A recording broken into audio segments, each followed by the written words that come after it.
So that's what I'm saying. The text is like an object. It's gonna change perspective based on where you're standing. I don't know. Hello? Can you hear me? Can you hear me? I missed you, baby sweet. It was a day. It was a day. Please tell me you're seeing this too. From Seattle, we're Drinking the Movies. I'm Taylor Baker. And I'm Michael Clausen. And we're back for another virtual recording of the podcast. What are you drinking over there today? Oh, I got some real heavy coffee, Got that creamer mixed in. It's got some lion's mane mushroom in it from Four Sigmatic. I'm really going there, getting my mushroom brain on with all my water. How about you? I got a LaCroix in one hand, passion fruit flavored, as well as some black coffee as well. Ooh, we're going hard. We really are. The drinking is less fun not in person. It is. I am sitting on my bed, so maybe it's just the drinking in bed. Midday, Saturday. Can't do it. It's easier when you're leaving your house. Exactly. At some level. But we're kicking off VIFF coverage today. We're revisiting a Cannes film from 2019 that is overlooked, by all accounts. Then we got a Netflix title that is from Antonio Campos called The Devil of the Time, and we're previewing some exciting movies. It's a pretty stacked, good little episode, even though we're virtual here. That's right. We're doing first impressions of a Sundance title called Shithouse, as well as The Trial of the Chicago 7 from Aaron Sorkin. And it's a Netflix prestige film with a giant ensemble cast, as Sorkin is expert at writing. Which one do you want to do first? Let's start with Sorkin. All right, let's do it. You know why you're on trial here? The whole world is watching. The whole world is watching. You all right? I was until I saw that. The whole world is watching. The whole world is watching. Martin's dead. The whole world is watching. Bob is dead. The whole world is watching. Jesus is dead. The whole world is watching. They tried it peacefully. We gonna try something else. The whole world is watching. These rebels without a job. They're a threat to national security. This revolution, we may have to hurt somebody's feelings. When you came to Chicago, were you hoping to draw the police into a confrontation?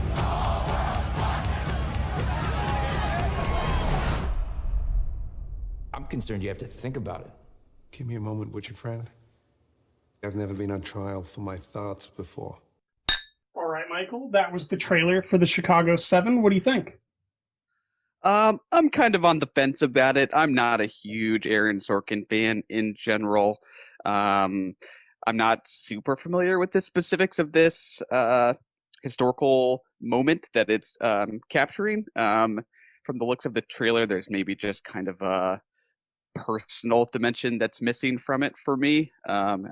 Yeah, like you said, it looks like kind of prestige Oscar bait, which usually kind of tend to go in one ear and out the other for me, even though they can be, sturdily crafted.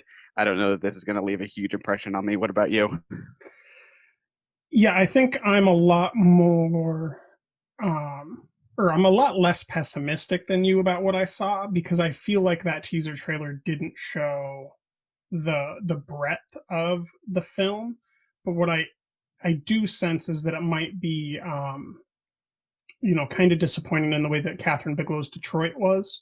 It attempts to be about this social issue that I'm also unfamiliar with, and it has these really good actors in Sacha Baron Cohen, Joseph Gordon-Levitt. I think I saw Eddie Redmayne in there. I'm not too sure who else was in there because the cast list just kind of flickered for literally a second with like 5 different names. I think I saw Yayu Abdul Mateen, who rose to notoriety through, I believe, Aquaman as the villain, and he's always been someone that I've really enjoyed watching. But yeah, there wasn't enough. Sorkin's films, the thing about them is they're wholly fake, but within their fakeness, the writing is so expertly crafted that the interactions between the characters is so delicious that you just don't want to stop watching. That's why Molly's Game was successful with Idris Elba and Jessica Chastain. So yeah, we'll see. I'm not on the fence, but I'm a little bit worried, and I really, really like Sacha Baron Cohen when he turns in dramatic performances. Yeah, I think for me, I tend to think of his movies as overwritten. Like, I prefer a film that gives characters and their dialogue a little more room to breathe than he likes. But that's personal preference. I know he likes his tight, wordy scripts. I think I prefer something with a little more air in them. Yeah, I am, heavily in the middle there. I like both The Clouds of Sils Maria, and I like watching just the pitter patter of dialogue, whether it's Steve Jobs, with God, what was it? Michael Fassbender, Seth Rogen, Kate Winslet, or Sorkin with his Molly's Game cast. I do think that as a director, he's not very good. He's fine, but I just don't see anything special about him. It's almost like someone's trying to impersonate Spielberg at some level, like trying to make it look prestige-y instead of it actually being an original way to shoot it. Yeah, I mean, and I guess I kind of have a much clearer sense of what the Spielberg project is, whereas I'm still not sure I could define for you very well what the Sorkin project is as in terms of him as a director. Like, I just don't know that I sense much of a signature there. Argumentative characters that talk a lot, right? Which to me is more of a aspect of his scripting than his direction. Like, I don't know that I can necessarily identify what he does with the image that is new or interesting to me. Yeah, I would say he impersonates that, which is okay. Like, it looks okay. Molly's Game was fun, but it's never gonna win my eyes over. It's just gonna win my ears over. Yeah. Well, this one is right around the corner. It looks like it comes out in October. Yeah. On to Shithouse. Y'all getting ready for the party here? What did you say? I just asked if y'all are getting ready. Yeah. I just called an Uber. You coming? I'm not sure yet. Oh, I'm not sure yet. Why is college so hard? Oh, I love college so much! I feel like I'm just floating. Ouch. You're trouble, aren't you? I'm trouble? You okay? Yeah, I'm just not feeling well and it's super frustrating. Am I not allowed to sleep here? No, you can. Am I keeping you up? Oh no, I wasn't sleeping. Do you want to go hang out? Yeah, I'd love to. So you're a sophomore, right? Yeah. Did you have a tough first year? What do you mean, adjusting? Can I tell you a secret? I have 0 friends. Like, you could say my roommate is a friend. Sam, we need to get up. I didn't do nothing. Dropped a deuce in our room, man. But we hate each other and aren't friends. I have a final tomorrow. Do you want to work together? Which final? History. The 18th century. Paint? What?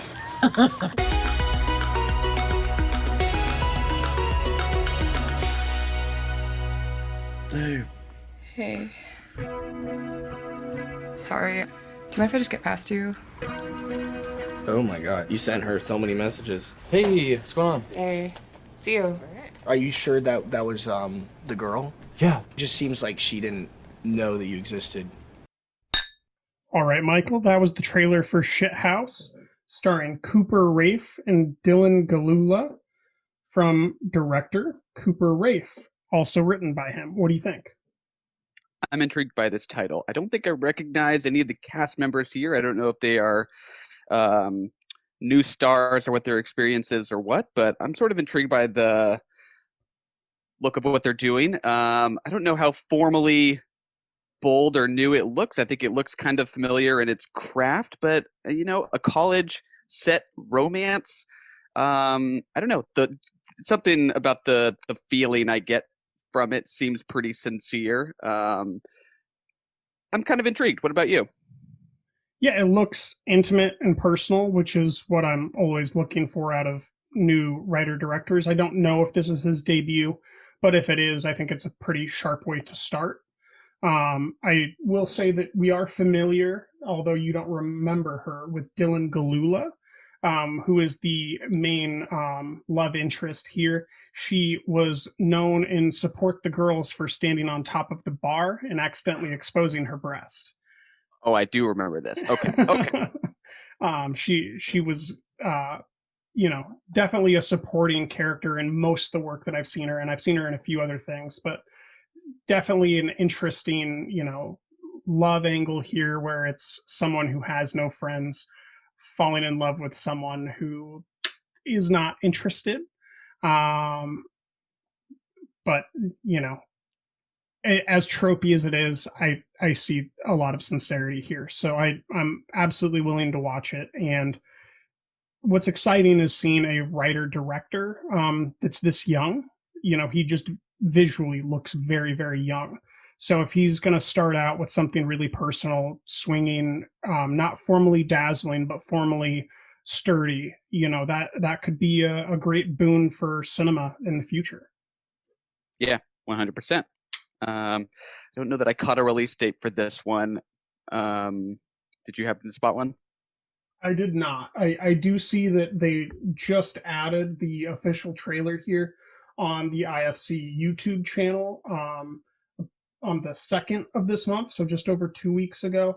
So it is possible that they're still working out distribution, but I would expect it to hit October here since they're ramping up. Not too far away. Cool. Today's podcast is presented by Podgo. Podgo is the easiest way for you to monetize your podcast, providing podcasters with a flat rate for ad space so you always know how much you get when you include an ad from Podgo. We recently joined as members, and you can too. Apply today to become a member and immediately be connected with advertisers that fit your audience. That's podgo.co at podgo.co. All right, let's get on to Netflix's title, The Devil All the Time, from director Antonio Campos. How and why people from 2 points on a map without even a straight line between them can be connected is at the heart of our story in Knock 'em Stiff. You ever think about how we ended up orphans living in the same house? I know what my daddy did. Some people would say it's just dumb luck. You take pictures? I do. I see a smile pretty enough to photograph, that is. Others would tell you it was God's plan. Blessed are they who hunger and thirst for righteousness. That ain't no preacher. He's as bad as they got on the damn radio. When people look back on it, they had no other choice. There's a lot of no good sons of bitches out there. Excuse me, preacher. You got time for a sinner? I studied something. It's called the delusion. A belief that is untrue.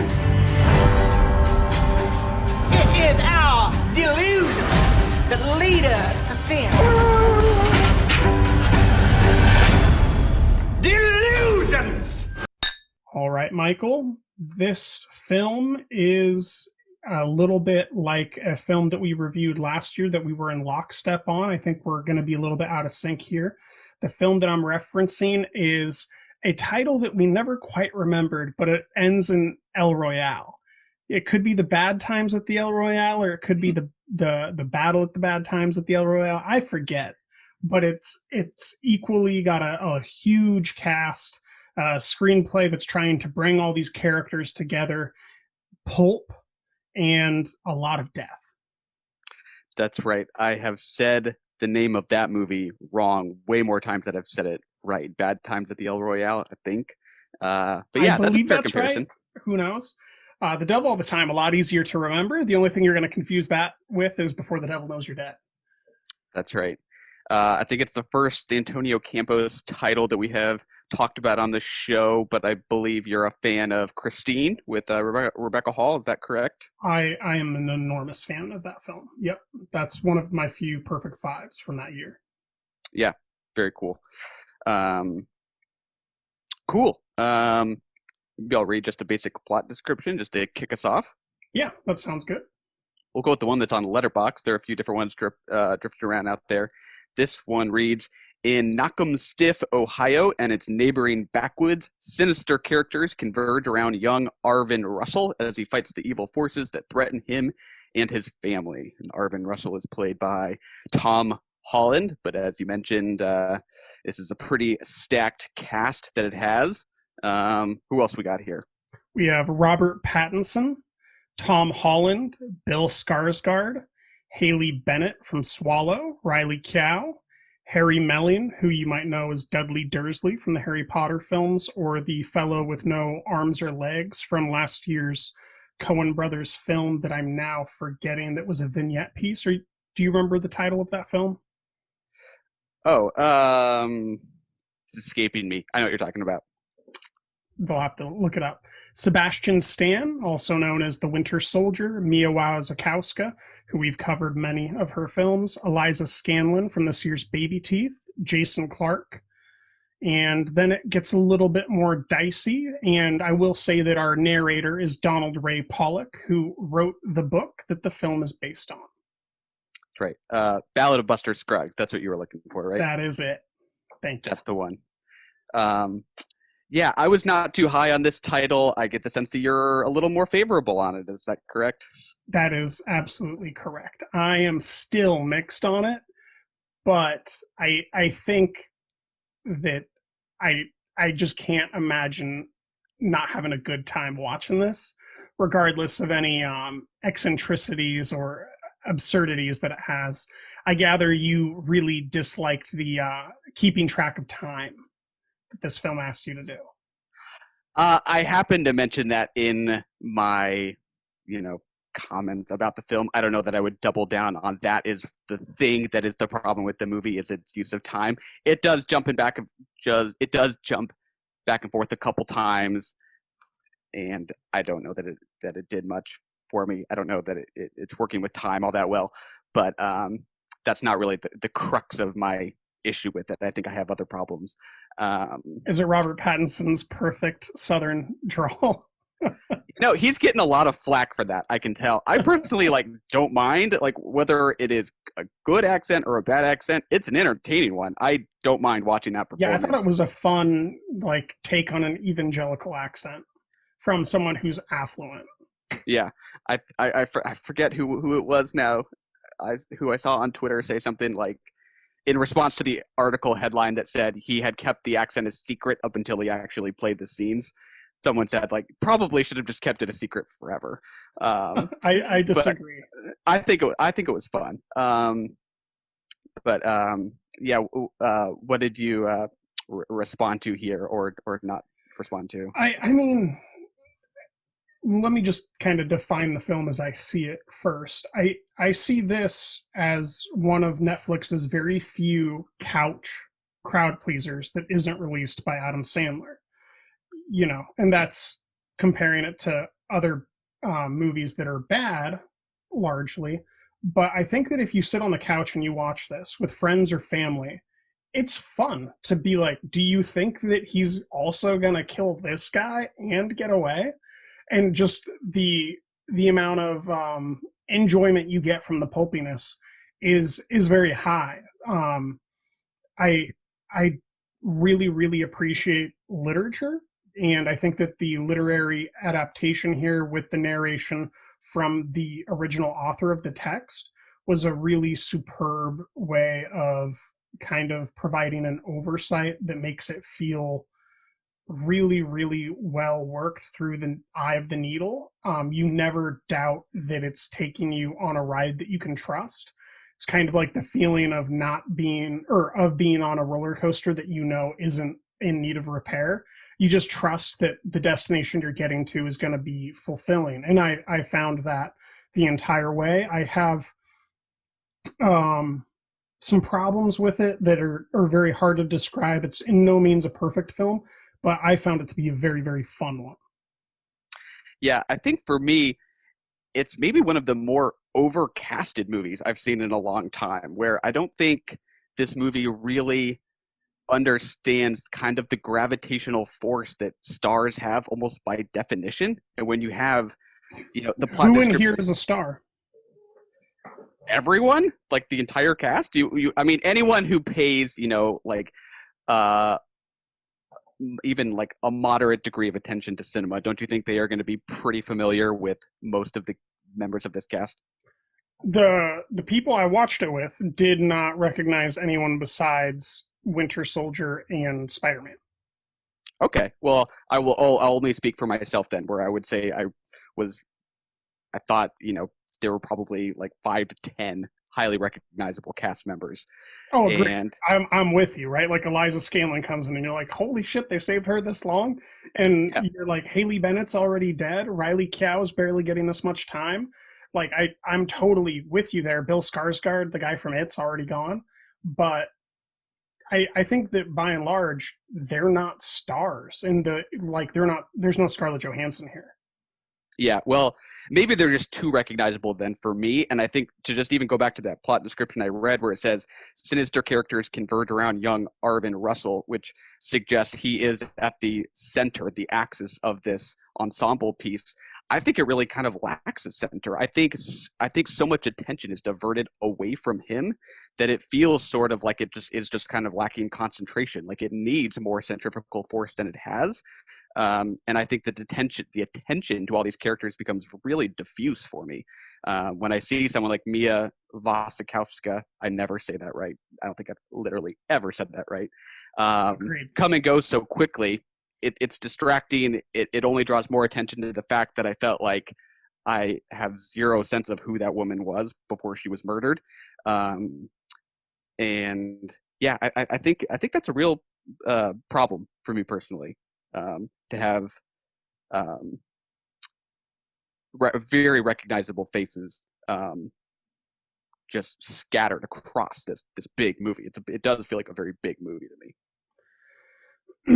Yeah, I think I understand your point. I guess I don't mind not having what is described as the main character as the center of the film, because when you're looking at a piece of narrative like this, I think that the primary goal here was to make the world real and make the people that are dying, which is essentially the entire content of this piece, people dying, feel like individual people that could be real in the world. And when you write narrative fiction that is about a hero protagonist and the world is revolving around him, that becomes really, really unbelievable really, really quickly. We're going to talk about a film later that I found that to be a huge problem with, called Sibyl. Or I guess we're talking about that next. And that's why I don't mind it. I really, really actually like it in the narrative fiction that I read, and depending on how it's presented, the narrative fiction that I watch. But I understand the point. It's not following Josh Brolin with this great brooding cinematography like we get from the Coen brothers, in their adaptation of a book that's also kind of pulpy in its own way, and about America in the past. So yeah, I see your point. I just disagree. Fair enough. And I think I understand your point about it just being a generally entertaining enough movie to watch because of the kind of network narrative shape of it, and the question of who's going to get it next. That is kind of the experience. But I guess I just didn't really feel like that was what the movie was trying to do. I think it's trying to talk about the relationship between religion and violence in this setting, 50s backwoods Midwest, and it really felt to me like that was more its sort of ostensible reason for being, where it really is just kind of trying to get to the violence. I think it's much more interested in depicting the violence itself than it is in exploring some of the nuances of all these many different dynamics. I'm just not sure how much insight I got from this movie about religion and violence and how the two play out in this setting. Did you find much meaning in that aspect of the film, or was it more about I would the pulp push back entertainment? on the reading of it's about religion and violence. I don't think it is. I think that the area that it's depicting shows a religious type, right? But what's really at the center here is, by the end, a serial killer couple who the sister is the sister of the sheriff who saves Arvin in the beginning, or doesn't save him, sorry, that's the wrong term, shows up when his father has passed. And his father had killed himself because he couldn't live without the mother who dies of cancer. So this film is about death first. I think that it's also very interested in dogmatism and power. And dogmatism can be focused to religion, and it is. You're right. You know, the Robert Pattinson and the Harry Medling and Mia Wasikowska and Eliza Scanlon plot lines are very much about religion. Arvin's growing up in this religious hold, but that's all represented by dogmatism, right? And it's how Robert Pattinson treats his grandmother once he's the new pastor that kind of sets him away from the church and arguably leads him down that path. But I think that's not. I think that by focusing on that over the plot line of power for the sheriff, or the plot line of power and the absence of it that is exhibited by Riley Keough and, gosh, I'm forgetting his name, but the guy that played Kennedy in Chappaquiddick. I think that's, just as equally powerful and interesting. It's dogmatism, it's power, and killing the stuff that is evil. You're right. I mean, I think you're touching on plot threads that have less to do with religion than some of the others. I personally found the one with Sebastian Stan, who plays the sheriff, who's the corrupt sheriff, to be the least engaging by far. Like the scene where I couldn't even tell you who it was that he murdered, where I just felt absolutely nothing watching that. That's straight at the movie. He killed one guy in a kitchen. You're right. He did kill two. You're right. I mean, I just felt absolutely nothing watching that, and it just didn't feel like that mattered at all. But I mean, to say that it's not about religion, like if you take religion out of this, you couldn't even have like 3 out of the 5 like plot strands that are in this movie, right? Like you have Bill Skarsgård's character turning to religion to deal with these traumas from war and his wife dying. You have Eliza Scanlon's, devoutness leading her vulnerability by the preacher. The preacher is using it as a tool to manipulate people. Like I feel like that's everywhere in the movie. Yeah, I would just push back on seeing it just as religion and not as power and dogmatism, because I think that the dogmatic nature of these characters is throughout the entire film, whether it's how Robert Pattinson is behaving as the preacher, or if it's how Bill Skarsgård is telling his son to pray because he is having extreme post-traumatic stress from what has occurred in the war and is being challenged by his wife having cancer. I think there's just different ways to read narrative fiction, which is the beauty of it, and I think we just don't see the story here in the same way. And that's why I like it, because it is divisive enough and open enough to interpretation, that you can have a different experience with it. Even if it's a bad experience, it's a different experience than I had, and not every movie offers that. Yeah. Yeah, fair enough. What else? Anybody you particularly cared for cast-wise, since it is such an ensemble piece? I thought Haley Bennett was great. I really did. She just, in her very brief time, provided a very feminine, emotional core for Arvin as a young boy. That without that, I really think that the film would fall apart. Because that's what Bill Skarsgård is building off of, is the strength that Haley Bennett offers, and it's so brief, but it's, she does as much as she can with what's written there.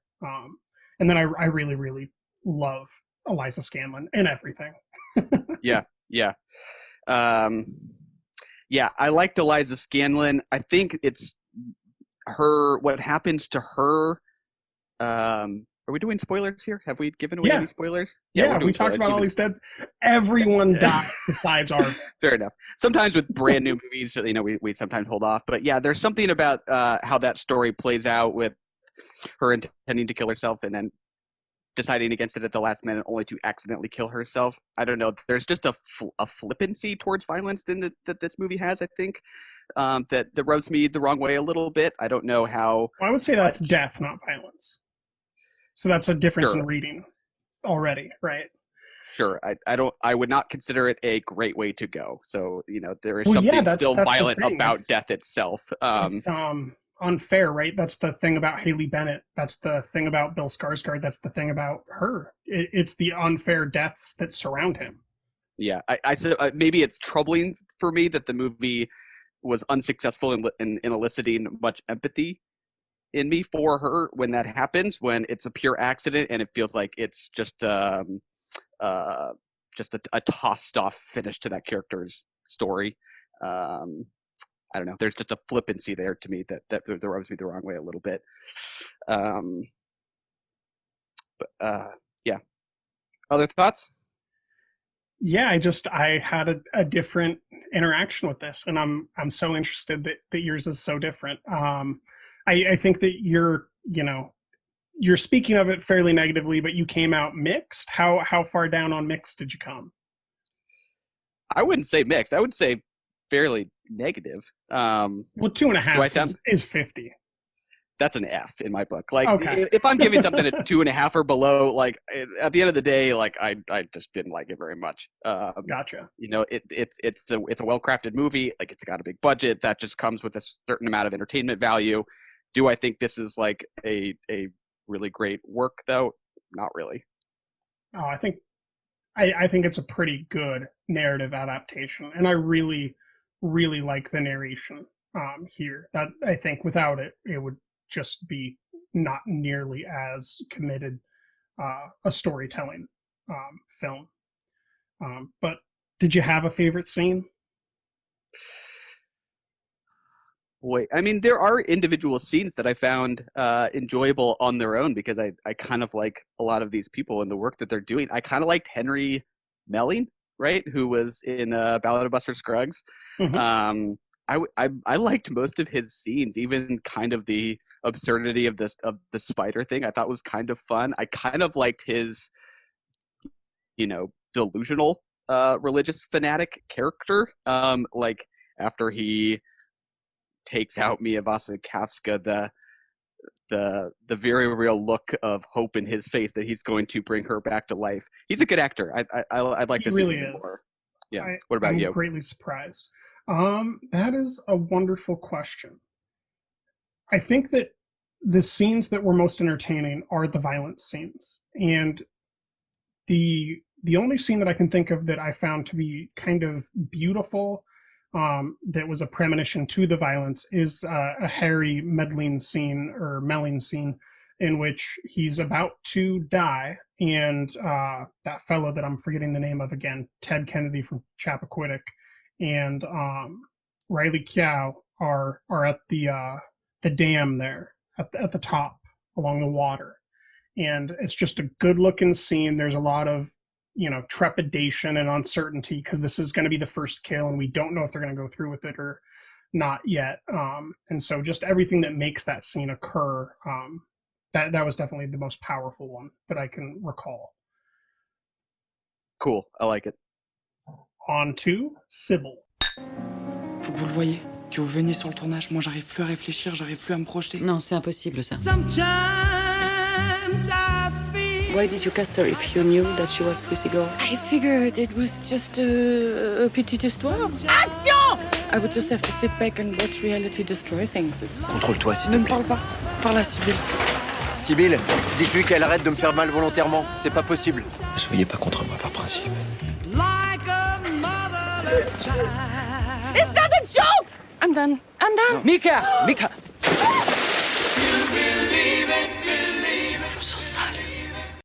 All right, Michael, we're talking about Sibyl, a entry into Con back in 2019 that has kind of the definition of mixed reviews. I think it's got about a 59 on Metacritic and just a little bit below that on Rotten Tomatoes. What did you end up thinking about this one? I like this movie. I was genuinely a little confused for some of this movie, to be honest. I think I would like it even better on a second go-round, but I am positive on this movie. I'll start there. What about you? I take it you are not. I am negative. I am extremely negative on this movie. I found it very disconnected, very just unaffecting and unsure of itself. And then it tries to make up for a lot of that with Mika, or Sandra Huller, who plays the female director there towards the end, and tries to go a little bit fourth wall to make up for a lot of misses. I really did not care for this film, both just taste-wise and presentation. Do you want to read a quick plot synopsis? Yeah, let me find one on IMDb here. Well, this is a sentence, so if you feel like we need a little bit more, let me know. A jaded psychotherapist returns to her first passion of becoming a writer. Yeah, you're no kidding. That is brief, but yeah, okay, we can work with that, I suppose. That psychotherapist is played by Virginia Efira. I'm definitely watching that. We also have Adele Exarchopoulos from Blue is the Warmest Color. Most famously, it's directed by Justine Triet. Yeah, I guess I responded to the structure of the movie. I mean, I think there's something kind of bold about the flashbacks that are integrated into the kind of main through line. So this psychotherapist, has this. She's married, I gather, with 2 kids, but she's sort of remembering a past relationship as she gets involved with Adele Exarchopoulos' character, this client of hers who inspires her writing. So I'd already pushed back on you there. I think she starts doing that when she begins writing, pre-Adele Exarchopoulos calling her. So I think that it was her going through her past to try to come up with things to write about, I believe. I might be wrong. Yeah. That's totally fair. The first flashback might come before she actually meets Adele. But yeah, the writing process is then informed by her interaction with Exarchopoulos' character. Yeah, I mean, I think there's just kind of an interesting use of tone here, because there are a handful of different tones that I think were pretty fun. There's kind of this kind of ironic suspense to it, even though this is not really a suspense movie. It's a very sexy movie in a way that, like, I think is kind of like one of the best things about French cinema that we just don't get in American cinema in quite the same way. I think it's often quite funny, but sad too. I mean, this is ultimately about just a woman's breakdown as she tries to re-engage with the writing and gets in over her head as she tries to find inspiration in this. Yeah, the structure was just not as effective for you. Oh boy, none of it was as effective for me. I did not find it comedic. I did not find the drama to be sincere. I didn't believe the writing process. I didn't believe the psychotherapy. Like, I couldn't believe what I was looking at to begin with. I think that Adele is actually very, very good here. And I would even push back on it being sexy. Like a lot of the flashback specifically for Virginia is, I just found it not um, to be sexually precocious, or it was more like mournful remembrance of her past and the lust that she used to have. And I think that ending narration where she talks about how she's removed herself from everyone and everything around her, I think that I don't know if that was purposely like trying to be informed in those flashbacks, but I felt it before that narration occurred in the flashbacks. It just did not seem like the character there was actually present. I didn't find the substance of the film to be real. It was just, I was completely disconnected from anything that would resemble emotional resonance. Like the things that I felt towards Adele were never felt towards our main character. Interesting. What about the scene in front of the fireplace? That one particular flashback. I mean, you're right. I think sexiness can be laced with regret and nostalgia. It's not a particularly ecstatic kind of sexiness. There is some regret in it. I thought those were like incredibly intimate and kind of like feral. I thought those were like awesome scenes. You didn't buy those? I did not. I think that I might just not buy Afira as an actress. I think that is possible. I just did not believe her. And when you introduce Fred Durst, no matter how passively you do it, you automatically, to me as the viewer that Taylor is, I'm going to go, okay, or sorry, Robert Durst, not Fred Durst. This isn't Limp Bizkit. I was confused. I was like, is this an analogy? Yes, it's a Limp Bizkit analogy about a French film that can.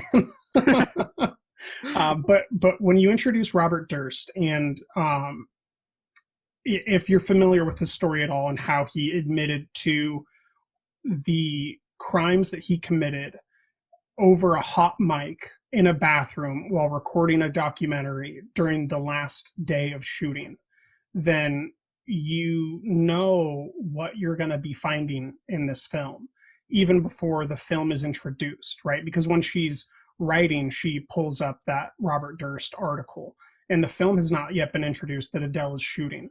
But right then, you know, basic foreshadowing, she's going to admit whatever it is that she's been holding back from the viewer at that point in time. And that is exactly what occurred. So at some level, I just never found a way to grapple onto this. And I was trying to keep Adele away because I didn't know if I could trust her either, because she's calling this psychotherapist every other day saying that she's going to do something or that she needs help. And it's just like, well, I don't know how reliable a character this is either. Was your point that it was predictable about the article? Got it. Yeah, fair. Yeah, I don't know. I really did gravitate towards Exarchopoulos' performance. I mean, I don't know. It's just a really intensely kind of emotional performance. I don't know. She's just one of those actresses I can't really take my eyes off of, especially when she's. I agree about her, not about Afira. Yeah, who I really did enjoy, especially towards the end where this breakdown really is kind of in full force, and she's she's drunk at the end. She's finally fallen off the wagon. We know that she has been in AA throughout the story. I mean, I think I like a movie that's willing to let a female protagonist and heroine have this kind of messy downward trajectory. I don't know. I find that very real and kind of uncommon, and that it's just kind of dealing with very human things. The whether it's her sex life, her work, her interest in this story. I don't know. These are just kind of areas that I respond to, I guess. Right. So you remember Gloria Bell, Julianne Moore last year? I did not see that film. Okay. But I remember it. Yeah. It does a lot of the things you're talking about. What it doesn't do is have a psychotherapist turned writer become a therapist after she quits being a therapist for an actress who's highly volatile, and then put her on a movie set, right? Because at some level, that is just so unrealistic.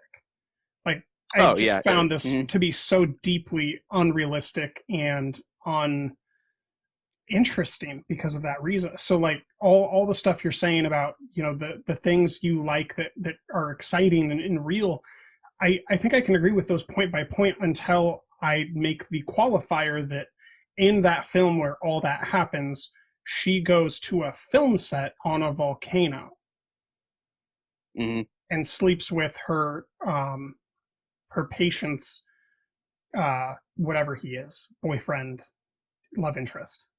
Yeah. Like, it's just it's too tropey, it's too melodramatic, and it's not earnestly dramatic. It's just that uninteresting tropish melodrama, unfortunately. For me, that's how I feel about it. Yeah, I can completely understand the difficulty with the suspension of disbelief. You just don't buy the setup that the therapist would go as far as she does, that she would even be roped into this by her client. Totally fair. Definitely felt to me like the director was genuinely interested in this character. I definitely sense more earnestness than that, I think. I think those scenes are so fun once they're on the volcano. I think Sandra Huller is incredible. I think I just got a kick out of watching her as this exasperated director. And again, I think there's just something about kind of like the silliness of some of the erotic scenes that they're shooting that is really kind of distinctly French to me, that I just find enjoyable, while there's this obvious tension on the set as well. But yeah. I have a question. Yeah. Did you find this to be a comedy / drama? Yeah, I mean, yeah, I think so. I would, yeah, that feels like a fine definition to me. I would maybe say psychodrama. You could even say kind of psychosexual comedy drama. Maybe that's the most comprehensive description of it for me. Psychosexual comedy drama, which sounds wordy, but I think that maybe captures the tones and things that are on its mind. What about you? No. The reason I'm asking is because I've tried to understand my disconnect in greater detail, because I find it really interesting when a film is this divisive. And from all the positive reviews that I found, whether it was, you know, in the New Yorker or just on Letterboxd, they were people talking about the comedy. And I think I laughed maybe 3 times. And I just didn't find a lot of stuff funny. The funniest thing was when Adele was destroying Afira's apartment room or hotel room at the end for me. And I also laughed when they were having their intimate scene while Afira was directing after the director had jumped off the boat, right? And I mean, that was just so absurd and fourth wall, you know, interacting, that I couldn't take the substance seriously. So I think that because I didn't get on the wavelength of the comedy, the whole film ended up not coming together for me. So I predict that if you can find the comedy here, you end up liking the film a lot more. And I unfortunately just did not get on that level. Yeah. I don't know that I would describe it as that divisive. It doesn't seem like to me like it's that necessarily polarizing. I mean, you're right, 59 is the meta score, but like the range isn't that polarizing. Like there's 100, 75, 70, 70. The lowest I see here is a 40. You know, I don't know. I don't know. This is like to 1. Yeah, like I don't know that I would describe this as like a love hate movie. It actually just seems like most people are kind of in the middle on it. Yeah, I guess maybe I worded that incorrectly. I don't know, but it is a mixed film that and I think that mixed films are a little bit more complex, and I like the word divisive, but if you think that's incorrect here, then I don't know what the correct word would be, but I do think that there's, when you see this type of a film score range, there's something in the subtext or the context that kind of provokes discussion in a way that films on either end of the spectrum kind of don't. These films tend to be a little bit more, interesting to dig into the differences in experience. Yeah. And to me, that fair enough. The word divisive kind of fits in there, but maybe more ripe for conversation would be better. Who knows? Yeah, I'm with you. But Can we move on? There go are ahead. beautiful scenes here. What was your favorite scene? I think I really did like some of the stuff on the set of the film, within the film, quite a bit. I think Sandra Holler is a really strong supporting member of the cast here. So maybe some of the ones on the boat I thought were pretty entertaining. What about you? Yeah, I think that I'd have to go with Adele having her mini breakdown upset thing where she's running up the hill and slapping her love interest repeatedly, and just the layering of that with the subtext of the deeper story in this film, and then her asking how she's doing, and then the director telling her and her not believing that, and then asking Afira. Just that whole scene was pretty juicy if you can suspend your disbelief for it, and I was able to for that one. Word. On to Siberia.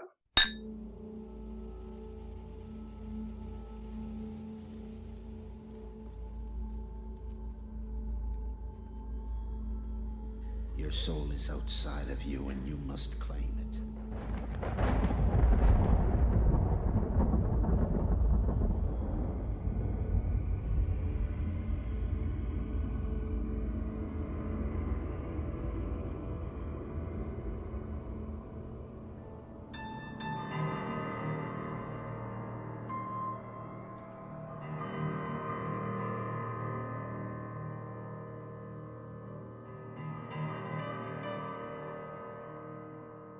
You destroyed my life.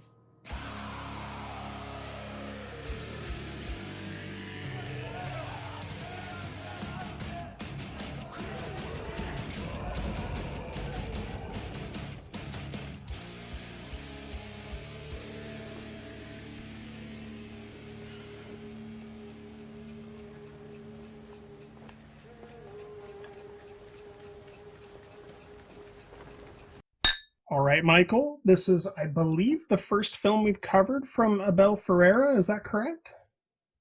I think that's accurate. And we do have a episode planned down the road for 3 of his films, but this is a nice little taster. This one's even more of a mixed review according to Metacritic. We've got a 55, and the film stars Willem Dafoe, and the synopsis, are you ready for it? Give it to me. Exploration into the language of dreams. That's it. And I feel like that is almost too wordy, but also describes it perfectly. That on IMDb as well? That is. Yeah. Yeah, starring Willem Dafoe and Willem Dafoe. Really about not many other folks in this movie. Would you like me to read a brief list of the characters that he encounters? Oh, are they listed as characters on IMDb? Oh, yes. You ready for this? Oh, that's interesting. What do we got? We have wife, magician, Russian girl, doctor, monk, woodsman, Eskimo, lady in cellar, demon. You know what? I actually think that's useful for listeners, because this is a film very much dealing with the abstract, as those would suggest. Yes, it is an extremely abstract dreamscape that is as reliant on, really volatile scenes becoming really gentle as it is with the really volatile music becoming gentle, or just a fish talking.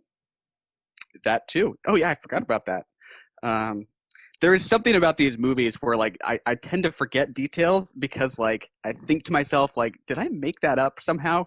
That is exactly how I feel about this film. I actually rewatched it at 2x speed before we talked about it today, because I questioned whether or not I missed the lead up into every single scene that exists in this film. I was like, well, how did he get there though?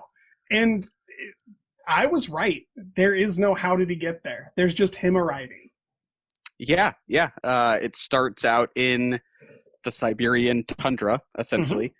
But we follow Willem Dafoe from there into caves, to the desert, to this like idyllic farmland. We venture into space at one point. With his child dreaming. I think that is one of the only points where you actually can follow the through line. I will say that it actually starts out with a narration that kind of leads you into feeling who Willem, the character, is, kind of in a poetic narrative sense. And without that background of his fears and his childhood, I think I would have had a really, really hard time having an emotional connection to this character. So I do think that is extremely crucial. And I will mention that I believe that the motif here is that he's always on the journey with the dogs that scared him, right? He's always flashing back to being in the tundra of Siberia, in the midst of the snow and the cliffs and the trees, with these dogs that he was scared of biting him, that were always nipping at his heels as a child. And he's riding on the back of his fears, essentially. And we're always cutting to that after he's arrived somewhere, whether he's learning from the teacher or he's having, a sexual experience with one of the many different female characters. It gets a little bit Lynchian there for a brief amount of time. There was a little bit of the house that Jack built when he confronts himself. At least to my eye, that was very reminiscent of a scene from that film. So it's hard to explain, but it is an emotional, unmoored, reflective, more dreamlike than any film I can think of. Yeah, something tells me Willem Dafoe's wife this is probably not her favorite of his movies. Probably not. He is married. I believe he's married to some girl in Italy. I think he lives in Italy now. Yeah. I think he lives like a couple doors down from Abel Ferrara, which is interesting. That would make sense. Yeah. You mentioned Lynch. Some of this feels very Lynchian to me. The cave stuff in particular, where he's encountering these, naked bodies, different people kind of marching towards him, like they just march out of a hospital or something like that. They're all kind of bloodied.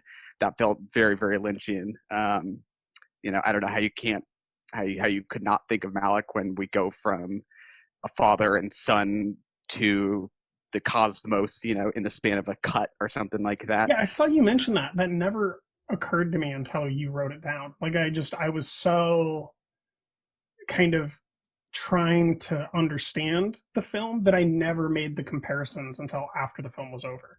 Yeah. I mean, I do think there is a gentleness to Malick's form that is not here. This feels. You're saying that he doesn't have heavy metal music when his credits cue? Not so much. Not as many hostage executions. Inexplicably. Correct. Yes. Yeah. This is wild. Yeah, but maybe just something about kind of the scope of it, or just kind of that sense of drift. That we're just kind of on this current, and you just have to kind of go with it. And for me, that's what's so great is that I do. I just very much just kind of feel like I'm in this stream, and I very easily buy all these segues that are very unreal, and just think they're incredibly captivating. You mentioned the dogs. I love the dogs. Some of those cuts to the dogs are just so striking. And yeah, the monologue, it says something like the dogs were sweet, but they were, just wild enough to be scary or something like that. And I don't know, you just feel both when I look at those dogs. I see the sweetness, but I'm also kind of afraid of what they might do. I think I just love that touch.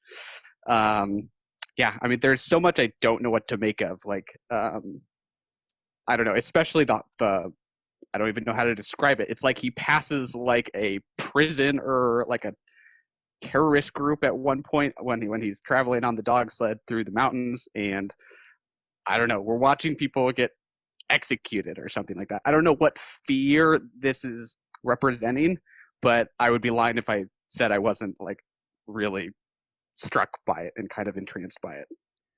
Yeah, I don't know that this is a film that behooves hyper specificity, but I think that there's generalities that can be made, and I think that they all lead back to that introductory narration. And maybe that's just my way of coping with the fact that I can't understand this film. I genuinely don't know. But I will say that when I think of the line where he's warm, but he has to go to the bathroom, and he has to run outside through the cold and the snow with the dogs nipping at his heels. And then he closes the outhouse door, and the whole time he's in there, he's scared of what's going to happen when he has to leave and go back to the warmth and the comfort. I think that if you just take that and you look at the whole entirety of the film, it feels like there's those warm in the house moments, and then there's those terror, is this going to catch up to me moments. And it's not that maybe he's scared of terrorism, it's maybe that his subconscious knows that that's a thing to be afraid of, and that's where the language of dreams comes in. And what are these not wild dogs? They're half domesticated, half wild. And that's kind of what humans are. When we're awake, we're very much domesticated. At least you and I here in America, we're fairly domestic. We're both inside our houses here during COVID. And then there's that wildness that we can't control in our dreams. And I think that the dogs reflect the very nature of the human examination of Clint, Willem Dafoe's character. And I just find that so rich in the context, the subtext of the film. And it is so visually dreamlike that I had to watch it again to make sure that I didn't miss the structure of a film. Yeah, like you're like, surely I just like looked away during a segue or something. Yeah. Yes. Yeah, like I looked away during all the points in time when he was walking in hallways into film sets. That's what I missed. You thought you maybe missed the flight from Siberia to the Mojave Desert. All 9 of them. Yeah. Yeah, I didn't expect to talk so much about the monologue, but you're right. I don't think I even really appreciated until you brought it up how crucial it is, and maybe it's because so much of the movie is so abstract, but the monologue is so like kind of hyper specific. Like I almost was tempted to like rewind that and be like, did I get all that? Because he just described in detail these trips with his dad into Canada, which like some of the detail, it's like, does this matter?